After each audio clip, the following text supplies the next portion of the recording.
Thank you.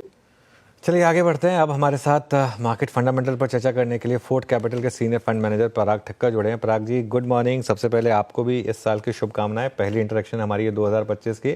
बताइए 2025 पर आपका आपके व्यू क्या सारे रहेगा? आपके सारे व्यूअर्स को भी मेरी तरफ से नए साल की बहुत बहुत शुभकामनाएं। Thank you. आपका व्यू क्या रहेगा 2025 के लिए? क्या अप्रोच रखें इन्वेस्टर्स?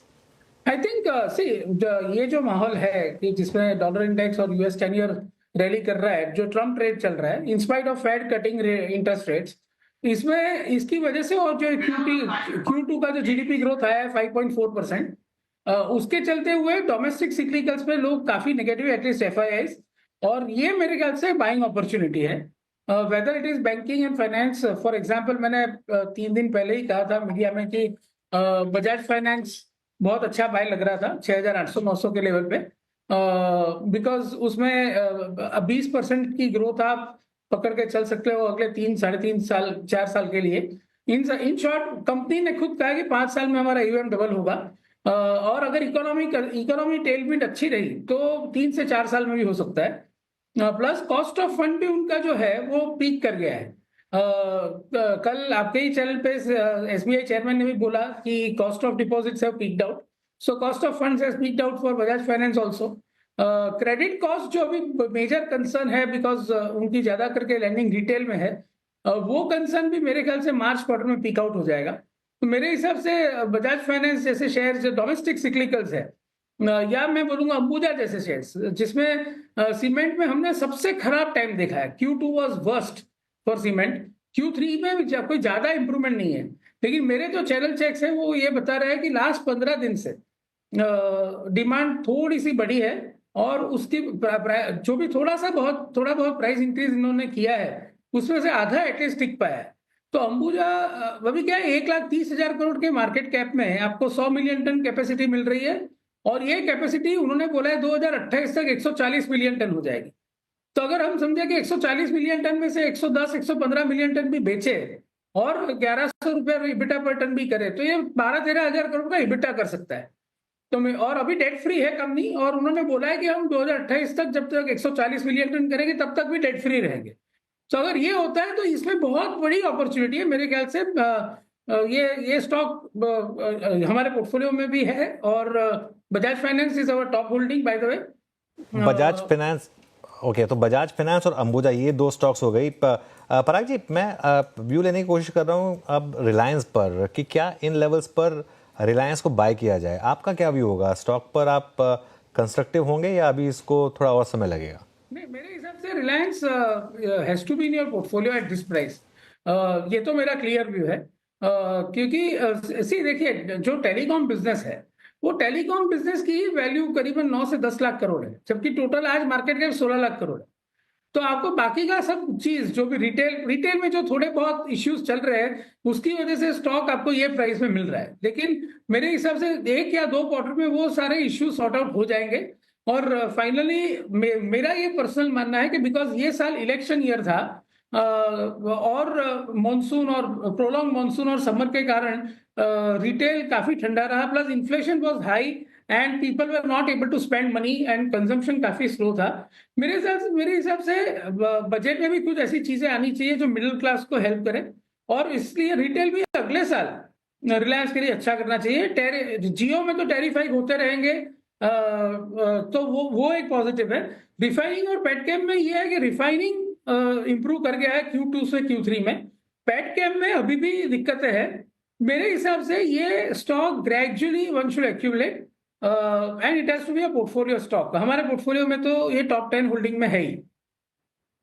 जैसे मैंने बताया, Bajaj finance is our top holding, followed by SBI, ICICI and Reliance. These are some of our top holdings. Okay, अच्छा पराग जी, अभी आपका व्यू इस वक्त, मतलब एक स्पेस और ऑटो में क्या है? देखिए, प्राइस डैमेज अक्टूबर, नवंबर, दिसंबर में काफ़ी हुआ, और जो कल बिक्री के आंकड़े आए उसमें कुछ ग्रीन शूट्स थे, स्पेशली फॉर मारुति। यहाँ पे कुछ स्टॉक्स को कंसिडर करना चाहिए क्या आप? देखिए, हमारे पोर्टफोलियो में तो हम ज्यादा करके ऑटो स्टॉक्स नहीं है। अभी हम लोग ने बीच में महिंद्रा एंड महिंद्रा लिया था, but when we got a good price we sold it. But मेरे हिसाब से मेरा ये मानना है कि rural India is recovering for sure. जैसे कि हमने देखा है कि मारुति की भी वैगन आर की सेल बढ़ी है, जो बताता है कि रूरल इंडिया स्ट्रेस धीरे धीरे कम हो रहा है। It is urban India which is suffering now because of high inflation and wages are not increasing in line with the inflation. So मेरे हिसाब से ऑटो में मेरा मिक्स्ड व्यू है। I am not actually very comfortable with the valuations. Otherwise definitely Mahindra, Maruti, TVS motors, ये सब या in fact Bajaj auto also, in fact this are very good stocks. But इसमें क्या है कि सिक्लिकल एलिमेंट रहता है। जैसे कि ट्रैक्टर्स अभी शायद अभी सीवी साइकिल या ट्रैक्टर धीरे धीरे बॉटम आउट करेंगे। बट इसमें क्या है कि every day you have to sell a new product, so it is not something like banking के आपका कस्टमर सोया हुआ है फिर भी इंटरेस्ट चुका रहा है, राइट?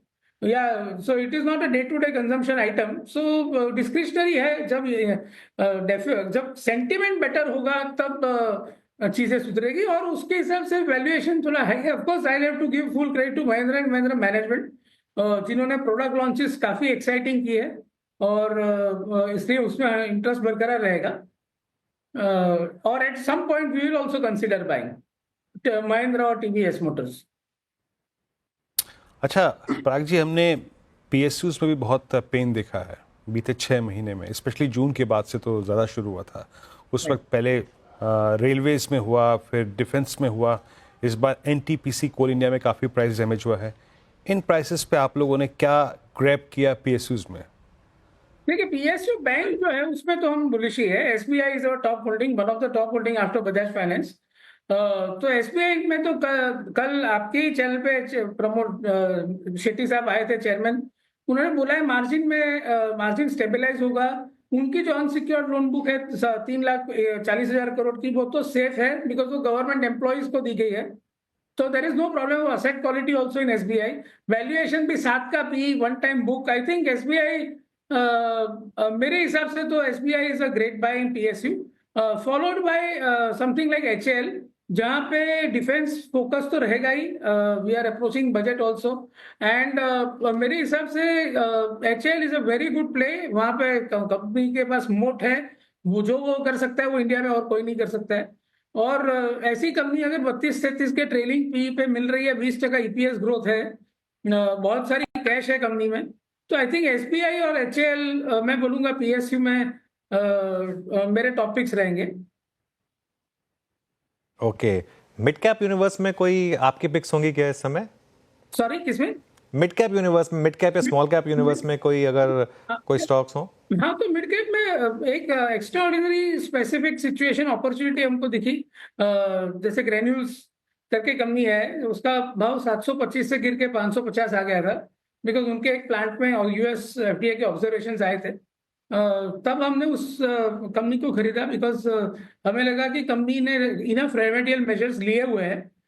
हालांकि वो प्लांट का अल्टीमेट नतीजा तो फरवरी मार्च में आएगा, लेकिन मेरे हिसाब से प्लांट उन्होंने एक 250 करोड़ का एक और प्लांट लगा दिया है। तो they have taken remedial measures. उनके जो प्रोडक्ट प्रोफाइल है, पाइपलाइन है ऑन्कोलॉजी वगैरह में, कोई आपको कॉन्ट्रास्ट सब्सटेंसेस करके जो बड़ी अपॉर्चुनिटी है यूएस में उसमें, तो आई थिंक आगे का फ्यूचर काफी ब्राइट लग रहा है। और ये एक स्पेशल सिचुएशन था जब 725 से स्टॉक सीधा ही 550 आ गया था because of US FD observation. तो और इसलिए हमारे पोर्टफोलियो में वो स्टॉक है। मैं एक डिस्क्लेमर देना चाहूंगा, जो भी स्टॉक मैं यहाँ बोल रहा हूँ वो हमारे पोर्टफोलियोज में है। ऑटो ऑफ कोर्स नहीं है जिसका मैंने बोला, और पर्सनल होल्डिंग बिल्कुल नहीं है। और मैं आपके सारे इन्वेस्टर्स को बोलना चाहूंगा वो अपने फाइनेंशियल एडवाइजर को कंसल्ट करके ही लॉन्ग टर्म या मीडियम टर्म के लिए ही जो शेयर्स मैं यहाँ पे बात कर रहा हूँ उसके बारे में सोचे। These are not for intraday trades और these are not for traders, because हमें नहीं पता था कि बजाज फाइनेंस जब हम ले रहे थे तब इतना जल्दी रैली कर जाएगा, ये हमें नहीं पता होता है। We are not technical people, but हमारा एक व्यू होता है इकोनॉमी में कि कॉस्ट ऑफ फंड और क्रेडिट कॉस्ट दोनों पीक आउट कर गया है, तो बजाज फाइनेंस जैसा स्टॉक चलना चाहिए।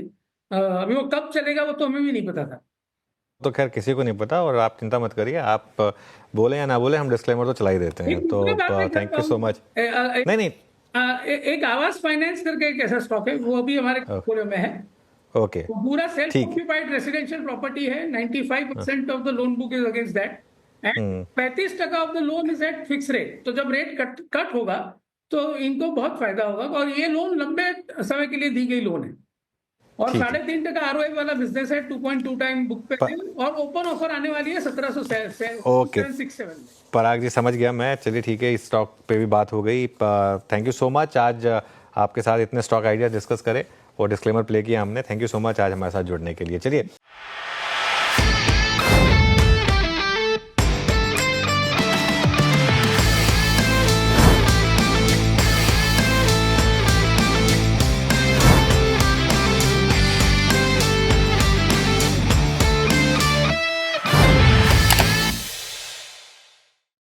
बता दें कि मनी कंट्रोल पर दिए गए विचार एक्सपर्ट्स के अपने निजी विचार होते हैं। वेबसाइट या मैनेजमेंट इसके लिए उत्तरदायी नहीं है। यूजर्स को मनी कंट्रोल की सलाह है कि कोई भी निवेश निर्णय लेने से पहले सर्टिफाइड एक्सपर्ट की सलाह लें।